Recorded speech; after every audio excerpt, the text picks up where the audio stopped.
Bugün Creality'nin uyğun qiymətli modeli olan Ender V3 Save modelini və Bambulab A1 kombonu testlərini həyata keçirəcəyik, bir-biri ilə müqayisə edəcəyik, hansı daha yaxşıdır, hansı pisdir, bunu aydınlaşdıracağıq. Bu videonun sonunda bu iki model arasında qalmışsınızsa, hansını alacağınızı rahatlıqla biləcəksiniz. Enderə filament taxarkən qısa məlumat verim bunun haqqında. Mən bu 3D printeri artıq bir ildir istifadə edirəm və demək olar mənə çox problem yaratmayıb. Çox xırda problemləri olub. Bu da yəni normal problemlərdir. Yəni hər printerdə olacaq problemlər. Deməli, bunun əsas özəllikləri olaraq 180 mm bölünsün saniyə çap sürətinə malikdir və ikinci əsas xüsusiyyəti linear rayların üzərində olmasıdır. Yəni 2 dənə milin üzərində hərəkət edir Y ekseni. Wi-Fi ilə idarə etmə, touch sensor və s. bunların əksəriyyəti bunda yoxdur. Yəni ümumi desək bu printer haqqında narazıçılığım yoxdur. Qiyməti 500 manata alınan bir printer idi. Yəni bir il ərzində sadəcə bir dəfə nozulunu dəyişmişəm, tıkanma və s. eləməyib. Nozuldakı sadəcə fikirləşdim ki, ömrü bitib. Ona görə dəyişdim, amma yəni davam etmək olardı. Bundan əlavə üzərinə işıq əlavə etmişəm, tablasını dəyişmişəm, özüm yeni bir tabla əlavə eləmişəm ki, karbon desenli baskılar ala bilim. Bambulab A1 kombo haqqında məlumat verim. Bambulab A1 kombo 500 mm bölünsün saniyə səhv eləmirəmsə çap sürəti var. 380 saatdır ki, bunun fasiləsiz istifadə eləmişəm. Yəni durmadan çap müddəti 380 saatdır və bunda indiyə kimi bizə dəfə filament ilişmişdi. O da köhnə filament istifadə elədiyim üçün sınıb qalmış içərisində rahatlıqla onu çıxarda bildim problemsiz. Uzaqdan Wi-Fi ilə idarə etmə var. Proqramı çox yaxşı bir proqramı var. Avtomatik tabla kalibrasiyonu özəlliyi var. Bu çox yaxşıdır. Yəni baskılarda demək olar problemsiz bir şəkildə alırsınız. Qiyməti də təxminən kombo modeli 1300, sadə modeli 900 manat olmalıdır. Yəni bunun sadə modeli ilə müqayisə eləyək. Bu 500, bu 900, yəni arada olan 400 manata bu arada artıqlaması ilə dəyir. Ender daha çox başlanğıc bir modeldir. Yəni yeni başlayanlar, test etmək istəyirsiniz və s. Yəni çox əla bir modeldir. 100 manat əlavəyə K modeli də var. Onda artıq Wi-Fi özəlliyi 250 mm bölünsün saniyə çap sürəti var. Ona da almağa dəyər. Bunu da yəni 45 dərəcə kəsdik və bunu da arxasınca load edək. Aha.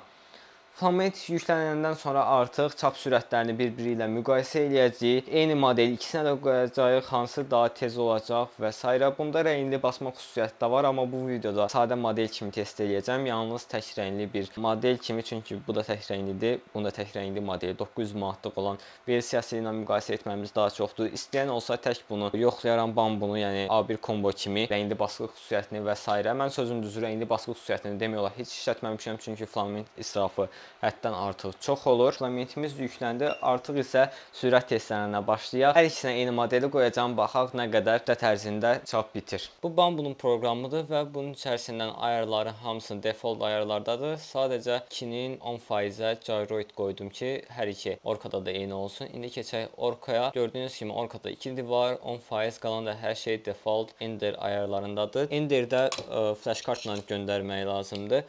Və flash kartı hər dəfə taxıb, yəni SD kart bu arada, flash kart da deyil, flash kart olsa məncə daha asanlardır. SD kart hər dəfə dönüşdürücü işlətməliyəm məcburiyyətdə. 1 saat 48 dəqiqə 18 qramda filament deyir bu baskı üçün. Artıq bu SD kartı Enderə taxanda anında baskıya başlayacaq. İndi isə Bambuya baxaq. 1 saat 9 dəqiqə deyir default ayarlarda. Başlayaq buna. 10, başla, next. Next. Buradan AMS seçməyimizi istəyirdi. İkisi də eyni anda startı verdi.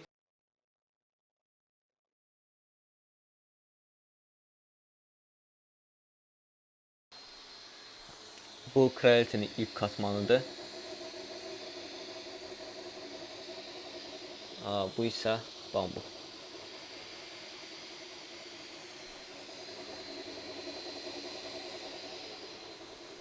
Hal-hazırda isə 25-ci dəqiqənin içərisindəyik. Bu 34% bu şəkildə.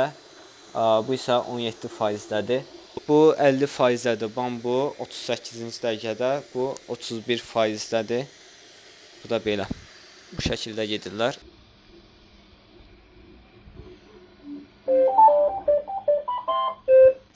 Bir dəqiqə 14 saniyə bitdi. Burada da yazır 1 dəqiqə 24.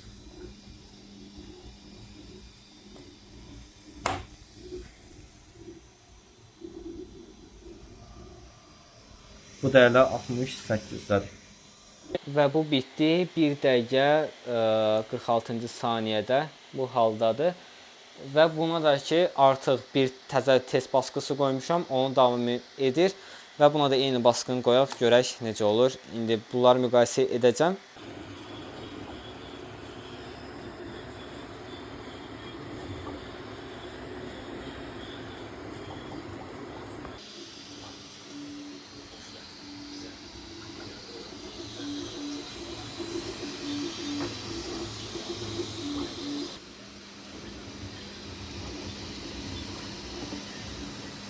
Və nəhayət bu test baskısı da bitdi. Düz 2 saat 52 dəqiqə vaxt çəkdi. Bu isə onu 1 saat 20 dəqiqəyə falan basmışdı. Belə. Və nəhayət testlərin nəticələri ilə tanış olaq. Bu Ender'in basdığı modeldir. Yanında belə bir xətt var. Həm bunda var, həm bunda eyni xətt. Amma bunun səthi baxın daha pürüzsüzdür. Bunun səthi isə kələ-kütürdür. Bunun arxada olan deşiyi tam deşikdir, amma bunda keçmə var. Daha sonra bu hissələr daha yaxşı çıxıb, amma bunda gördüyünüz kimi əyri-üyrülüklər var, yəni fərq var aralarında. Bu deşiklərdə də. Daha sonra sarkma testi, buralarda eynisini görək. Eynidir. Sonra əksəriyyət eynidir, sadəcə bu topların ucunda problem. Bu səthində pürüzlər var göründüyü kimi, amma bunda yoxdur. Daha sonra bunun bu yanları eyni desəndədir. Başqa şey yoxdur. Səthində bunda problem var, bunda yoxdur. Sonra bu dairələrdə problem yoxdur bunda, amma bunda var. Yəni vaxt fərqi də ki, gördüyünüz kimi. Amma indi burada bir modelimiz var. Bunu birbaşa test modeli. Bunu gördüyünüz kimi Ender'dən çıxartdım. Bunda arxa səthi belədir, karbon fiber olduğu üçün. Əsas məqam bunun 1 saat 40 dəqiqə deyəsən basıb, bunu 3 saat, 2 saat 52 dəqiqə tam dəqiq. Bunu tam dəqiq vaxtını yazaram da təzədən videosunu çəkmişdim. İndi bunun əsas məqsədi, məsəl üçün, burada sarkma olub olmaması. Gördüyünüz kimi burada 75 dərəcədə sarkma var, əmələ gəlib belə. Burada 80 dərəcədə isə nisbətən az. İndi buna baxaq. Bunun 75 dərəcəsi məncə daha az sarkma var. Həmçinin bu eynidir. Qoy tam müqayisə edək. Yox. Sarkma testində, yəni aşağı sallanmada bunda daha çox sallanma var. Bambulabda daha çox. Daha sonra ipliklənmə. Baxaq, burada ipliklənmə varmı? Bu iki divarlar arasında yoxdur burada. Sonra Creality'də baxaq. Creality'də də 0 ipliklənmə. Daha sonra bunların altının sallanmasında bu soğutma testidir. Birinci bunda baxaq. Yəni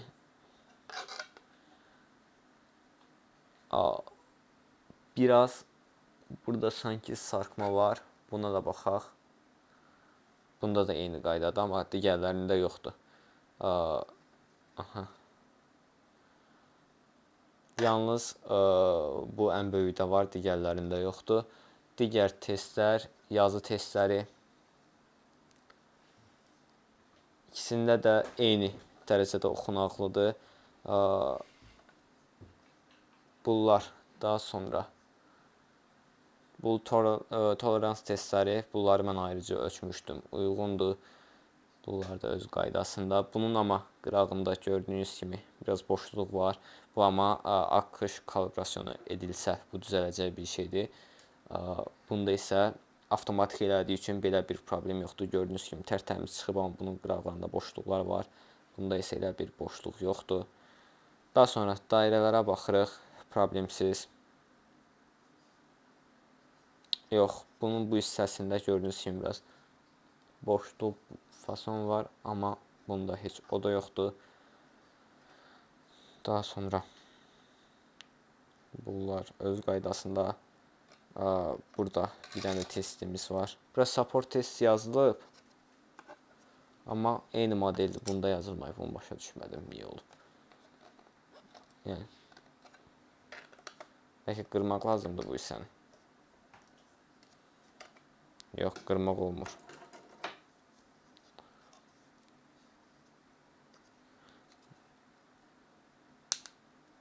Yox, aşağısı qırılır əslində.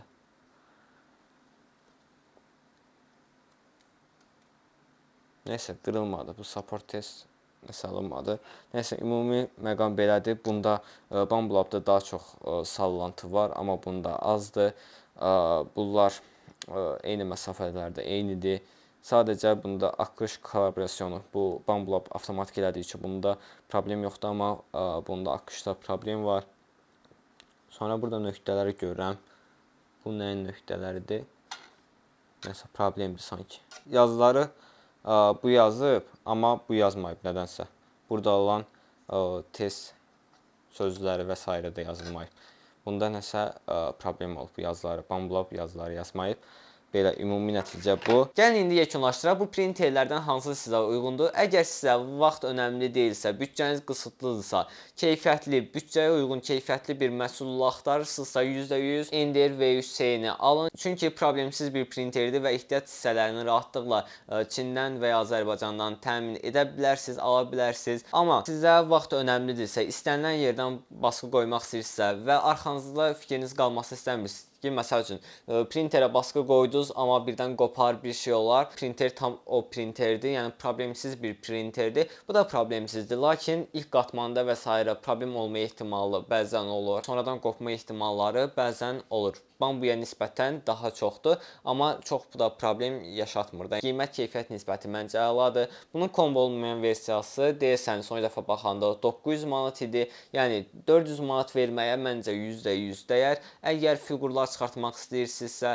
prototip hissələr PLA-dan, PETG-dən, yəni %100 sizə uyğundur. Amma maşın detalları və s. üçün artıq qapalı кейsləri %100 məsləhət görürəm. Qapalı keyslərdən götürün. Çünki məsəl üçün mən hal-hazırda yataq otağımda işlətdiyim üçün bunlarda ABS və s. basa bilmirəm. Niyə? ABS-dən pis qoxu gəlir, zəhərli olma ehtimalı da var. Yəni hava axınları olmamalıdır ki, tam rahat ABS basasan. Yəni bunların ikisi də ABS basmağa uyğun deyil, amma fiqurlar çıxardırsınız, satırsınız, iş görürsünüz, onda sizə %100 uyğundur. Bunlar arasındakı fərq əsas çox az keyfiyyət və əsas vaxt səmərəlidir. Yəni ola bilsin, məsəl üçün evdən çıxmısınız, bir dənə baskı buna qoydunuz, amma mən məsəl üçün belə edirəm. Evdən çıxmamış bir baskı qoydum. Universitetdə isə artıq qutarandan sonra evdəkilərə deyirəm ki, gəlin baskını götürün, təzəsini qoyun. Uzaqdan təzə baskını başladıram. Bir dəfə də elə olsun. Gec gələndə deyirəm, təzədən qurtardı, təzəsini çıxartdım, təzəsini qoydum. Yəni evə gələnə kimi bundan bir dəfə baskı qoya bilirəmsə, bunda artıq 3 dənə baskı sona qədər bitir. Kombo modelindən söhbət gedəndə isə kombo modeli ilə rəngli baskılar eləmək olur, amma filament çox işlətdiyi üçün mən öz baskılarımda çox rəngli baskı istifadə eləmirəm. Daha çox bu tərz video görmək üçün bəyənib öz fikirlərinizi yorumlarda bildirsəz çox sevinərəm. Kanala da abunə olsanız növbəti videoları anında görə bilərsiniz. Sağ olun, salamat qalın.